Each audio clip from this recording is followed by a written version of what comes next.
we just watched Missing Link, the I guess 5th Laika film. It's a studio that I'm just in love with. I don't know if anybody else is, and I don't really care. So obviously you expect it to be a gorgeous stop motion animated movie. And it was. And it totally is. We watched it in 3D. We watched it in 3D. Didn't want to necessarily, but it was the only one screening. And some of the 3D looked really cool. There's, obviously with it being stop motion animation, there's some like landscape scenes where it's showing from a far distance, and that's whenever the 3D really played into. But there were like the action scenes and stuff. It didn't really play much of a role. I didn't pay just the landscape shots sometimes look kind of cool, but 3D does nothing for me, folks. I mean, yeah, Laika is a studio that takes a lot of chances. I'm sort of in awe of how they can even produce big budget movies because they don't make money. Kubo and the Two Strings, that was I think it was like one of our favorite movies of 2016, and that movie did not make its budget back. I think actually that movie topped our 2016 list. Both of us. Then I watched a couple of them. I watched like La La Land and Nocturnal Animals. I like those more. But when we did our list, yeah, it was number 1. Yeah, it was. So I mean, yeah, that was a great movie. Paranorman. I know it's not everyone's favorite like a movie. That movie really resonates with me. Coraline is scarier. It's a good movie. Coraline is scarier than most horror movies that come out. Absolutely. This looked more kid friendly and family friendly. And it is. It is. But socially, this movie has a really good social commentary to it. I will say that. Well, yeah, it's not. It's and it goes deeper than just a Sasquatch evolutionary type thing too. It dives into a lot. Obviously, you got a Sasquatch that wants to live with the Yetis at the Himalaya. So there's going to be a little bit of like a message of people not wanting you for who you are and stuff like that. And that's there. It's very relevant in the film. But as far as the family friendliness goes, it is more family friendly than something like Kubo or Paranorman or a Coraline. But I think that this is really still a sophisticatedly written film. Yeah, absolutely. And a lot of the humor reminds me of like old-timey like visual gags. This is by far the funniest Laika movie. It's very slapstick. Kubo and the Two Strings is not comedy. It is a very heavy drama that destroys me. This movie didn't destroy me. It's not aiming to. It is very lighthearted and sweet. But the jokes are very funny. I laughed at almost every joke in this movie. Honest to God, like there's nothing that's like gut busting, but it's consistent throughout. I'm like, yep, that landed. Yeah. Even if I'm not laughing hard, I'm like, huh, yeah. Okay. You're chuckling. I'm chuckling throughout the whole movie. And it's another one of those movies where you, as a parent, if you bring your child to watch it, you're going to find something that you enjoy, and that's all you can really ask of that when you come watch these kid movies driven toward children movies, especially for you and me. Yeah. That there is some sort of something that can resonate with an adult just as much as it can a child, and this is one of those movies. So I enjoyed it. From start to finish, I never was bored. Or it's a short movie too. So what you said about the kids and the parents enjoying it, I still think, I do think kids can enjoy it. I think some kids may be bored to death by this, but with that being said, I still think it's a movie that's made for people that just love stop motion animation. Yeah. Because every single scene of this movie is gorgeous. We expect that from Laika, and this is Laika does stuff differently than the way like Wes Anderson does in Fantastic Mr. Fox and Isle of Dogs.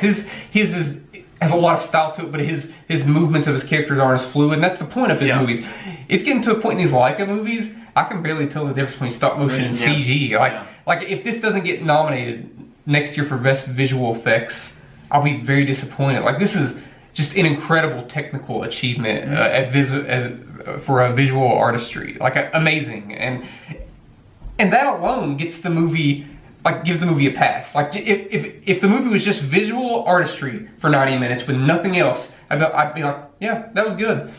The fact that it does have good chemistry between characters, and it's consistently funny, and it has a good message, and that just adds to it. Like this movie is just it's a gem of a movie that I fear isn't going to make much money, and I think that's very unfortunate. It's super unfortunate because this movie deserves the money. I don't know what the budget is. Usually these movies run between like 70 and 80 million dollars.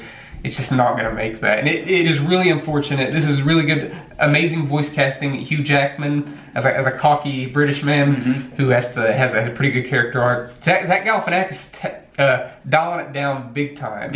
As Susan, the Sasquatch, or halfway through a lot of the movies named Mr. Link. And Zoe Saldana, I didn't even know that was her playing the character.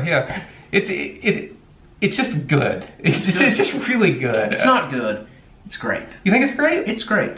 I think it's close to that for me. It's real. Here's the thing with this movie. I'm not even sure if I'll remember thematically or story wise. If I'll even remember this movie by the end of the year. But I know watching it in theaters on a big screen, just taking in the visuals and laughing, I had a really good time with it. So yeah. Score. I want you to go first. No, I want you to go Really? first. Oh God. These are the kind of days where I hate that I've moved to a grade.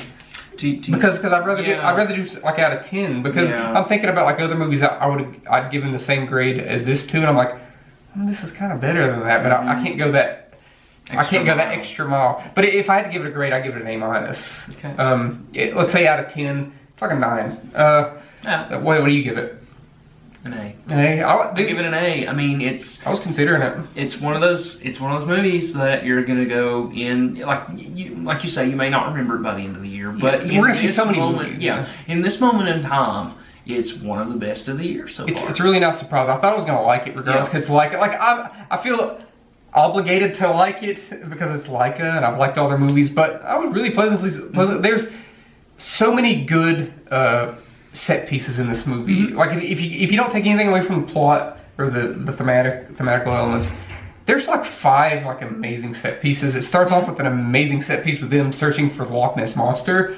There's another set piece which is one of the most, I mean, it's amazing. It's one of the most like action oriented scenes in the movie. This movie's also a really good action movie. Yeah, and it's funny. I mean, the whole film is funny. There's another set piece where there's a bar at a fight. That's great. There's another set piece that reminded me of Inception of all things. The scene on the boat where they go up on that big wave and the boat turns over. There's a fight chase scene. And I'm like, this is amazing. Like this isn't like, and some people won't notice the artistry and the technical aspects of that, but I noticed it instantly. I'm like, this is amazing. Considering that there's probably just a little bit of CGI in here, and the majority of it is stop motion. They even show you a little bit of it at the end with the scene with the riding the elephant. This is exactly the same way. I loved the experience of watching this movie. So that's our opinion. Like we A-. You know, I think it'd be an easy one to rewatch because it's so short. It's so lean. Like, well, it's funny too. It just ends. It ends on a good note. Like I said, it's not trying to reach a high emotional climax. Right. It just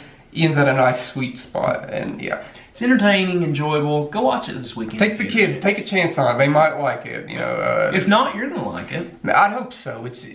It deserves to be watched on the big screen, like really, in 3D or 2D, whatever you prefer. It doesn't matter. It's going to be good either way. But that's our opinion on Missing Link. What did you think about it? Do you think it's one of Laika's better films or one of the worst films? Let us know in the comment section below. Hit that subscribe button, and thank you for watching.